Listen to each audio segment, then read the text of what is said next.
gudoomiyaha xisbiga yool qaran ahna musharax madaxweyne Siciid Cali Axmed Qurbaawi oo shir jaraa'id ku qabtay magaalada Minneapolis ee cariga dalka Mareykanka ayaa ka hadlay xaaladda cakiran ee dalka Soomaaliya. ugu horreynba gudoomiyuhu waxa uu fariin u diray midowga musharaxiinta Soomaaliya gaar ahaan madaxweynayaashii soo maray Soomaaliya wadanka qiimaha iyo sharafta lahaa iyo ra'iisul wasaareyaashii aad moodaa hadda inay qiimihii sharaftiiba hoos uga dhaceen lamana arag madaxweynayaal hore oo xil soo qabtay madaxweyne oo mucaarada adduunka kamay dhicin ama dadka u horseeda qalalaasa iyo dhib sharci darrana sameeya weligeed may dhicin. tan waa wax koow ah oo adduunka ku cusub. waxaan leeyahay wadanka u tura horena waad u soo xukunteen waxana waad soo qabateen insha allahna waad xukumi doontaan wadanka ha loo turaan leeyahay oo dadka masaakiinta ha loo turo maadaama inagu caruuraheenii dibadda inoo joogaan yaan dadka masaakiinta ah oo mahaysatada ah oo qaadama dhergaanka ah waxoodii aynu meelo badan geynay oo aynu inagu caruuraheena dibadaha ku geysanay dabaqyadana kaga dhisanay waa in loo turaa haddii aynu waxay lahaayeen hanti ah aynu inagu qaadanay dee waa in qolofkooda iyo naftooda loo turaa. musharax Siciid Cali Qurbaawi waxa uu ka hadlay khudbadii uu madaxweynaha Puntland ka jeediyay xarunta horumarinta cilmi baarista Puntland ee PDRC. waxaanu Qurbaawi khudbadda ku tilmaamay mid xaqiiqda ka fog. madaxweyne Danina goobihii dhaqaalaha uu ku soo gali jiray Puntland uu ku wareejiyay Imaaraadka waa siduu hadalka u dhigay. waxaan leeyahay wax madaxweyne ku hadlo ama wax nin siyaasiga ku hadla dee madaxweyne kuba hadlin dadku damcay inuu qanciyo wuxuu maanta ku hadlayna waa la yaabay maxaa khaldan baa la yiri madaxweynuhu. talabaad dee madaxweynaha iyagu hadduu cabsanayaba sideebuu ummad horjoogo u noqon karaaba nin cabsanaya siduu ummad horjoogo u noqon karaa. dimuqraadiyad buu ka hadlay duurcad baa la weeraray baarlamaankii dad lagu laayay ra'iisul baarlamaankii dadkii oo dhiigooda yaalla lagu codeeyey la riday kuwii hadlay oo qalqayliyey oo ka hadlay dhibigood iyo dekada iyo waxyaalaha lagu wareejiyay la sii daayay 8 kale la keenay oo magacyaada qofkii hadla ama qofkii banaan baxa de wayna maqlaynay wasiirka maaliyadda abgaalo wuxuu lahaa iska daa waxayna la dhacaynaa buu yiri waanu haysanaa hubka weyn baanu la dhacaynaa dad joogi weydaan. marka maxaa laga hadlayaa oo Siciid iyo maamulkiisu ka hadlayaa farmaajo waa dhiigyaab farmaajo waxaa la yiri barodigu takata saaran markeed dadka saaran buu arkaa. Siciid su fiirso hadalladaadan u fiirso madaxweyne nin qiimo badan iyo sharaf badan bad xagayga ka ahayd markaad musharax ahayd wax badanna waa daliili jirtay Cabdiweli wax badanna waa sheegi jirtay maanta wixii aad sheegi jirtay waa dadka ku daliili jirtay baad adigii ka sii hooseysaa. deegaanadii waad aragtaa dadkii waad aragtaa bari waad aragtaa hadda Magardafu baa hadhay oo lagu wareejinayaa Imaaraadka iyo qolo kale hoosta ku wataan miyaa lagu wareejinayaa. waxaan leeyahay waxaan waa dhimasho haddii la xidhay dekadii Boosaaso iyo macradkii iyo airportkiiba haddana la rabo in lagu wareejiyo Gardafu Imaaraadka hal laga taxadiran leeyahay hal lagana digtoonaado. musharax Siciid Qurbaawi waxa uu fariin u diray shacabka ku nool caasimadda Jamhuuriyadda Soomaaliya ee Muqdisho. waxaan mar labaad u mahadcelinayaa dadka reer Muqdisho oo bislaaday oo qabyaaladii ka bislaaday oo ogaaday waxay qabyaaladu tahay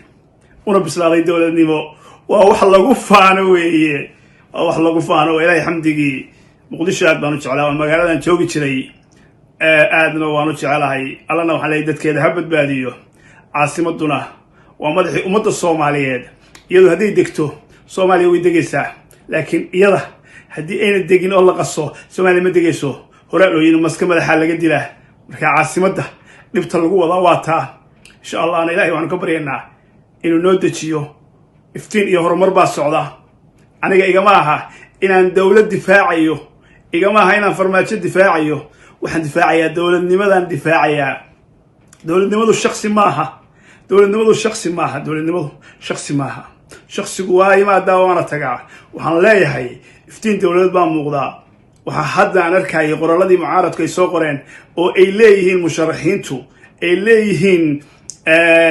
ha laga qaado madaxweynahana ha loo sameeyo dad maamula sida maamul goboleedyada musharaxiinta ha loo sameeyo waa majlis ba ha loo sameeyo baa leeyahay waa iska odayaal iyo ha la isu keeno ha loo sameeyo oo dowladnimadaba hoos ha laynu ka celiyo oo ha la noqdo dee sida yaman oo kale iyo libiya oo kale iyo aynu noqono ilaahay baan ka maangallay ma noqonayno dibna loo noqon maayo waxaan aad ugu mahad celinayaa shacabka reer muqdisho way garteen qabyaalad inayna waxba tarin way garteen awrku kacsi inaan waxba tarin waxaan leeyahay hore u socda musharaxu sidoo kale waxa uu ka hadlay faragelinta dowladda imaaraadka ku haysta Soomaaliya anigoo ku noolaan jiray imaaraadka muddo waxa la yaab leh imaaraadka ayaa wuxuu ka hadlayaa dimuqraadi isagoo dimuqraadi ma ku dhaqmaa waa sheekh to sheekh waa ina fulaan to ina fulaan marka waxaan leeyahay kelmadda afkiina dimuqraadi wax la yiraahdo iska daaya iska ilaawa qabla miya sanna ka horna Soomaaliya wayna caawin jirtay oo si walaalnimo ah islaamnimo inay caawin jirtay maanta hadduu ilaahay waxayna siiyey inaad ilaahay ugu shukrin noqdaan beehayde maaha inaad dadka ku dhibtaan balse waa tilka ayaam waxaan anigu joogay waqtigii Sheekh Said Allahu naxariistee nin wanaagsan buu ahaa laakiin hadda ninka la wareegay Maxamed Sheekh Said isagoo waxaan garanayaa difaaca haysta xaalkiisu maasha Allah yahay ilaahay ummadda waa kaa qabanaya ilaahayna waxaan ku rajaynayaa in ummadda ilaahay kaa qabto waxaa ku cad inay faraha inagula jiraan warqaddii ay soo saareenba iyagaa iska shifay markay nagu tilmaameen inaynu nahay dowlad ku meel gaadha iyagaa caddeeyey inay faraha inagula jireen iyagaa sheegay oo ay afkooda ka soo baxday marka waxaan leeyahay way iska caddahay Soomaaliyeed inay jiraan dowlado farahayna kula jira mid ilaahay baa ka shifaya ugu dambeyntii musharax Siciid Cali Qurbaawi waxa uu soo jeediyay in la qabto doorasho xor iyo xalaal ah kalo halkan ku soo gabagabeynaya kelmadeeda ugu dambeysana aan leeyahay oo aan ku soo gabagabeynaya waxa ay tahay in doorasho la qabto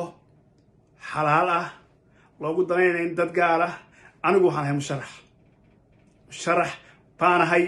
u taagan xilka madaxweynenimo insha Allahna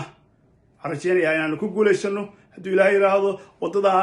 hadda la marayaan sideedaasaan u mari doonaa uguna socon doonaa dadkana wax ugu qaban doonaa manihin dad jeeb wax ku guranaya anagu hir ilaahay baan dadka rabnaa inaan ugu shaqeyno haddii ilaahay yiraahdo horaha loo socdo ninkii diidan horu socodka ninkii diidan iftiilka waa yeelkadiid ninkii jiray wuxuu yiri dad qalada mindida leersita loo durbaantumay ninkii dilay oo dooday nabad bay oo doonay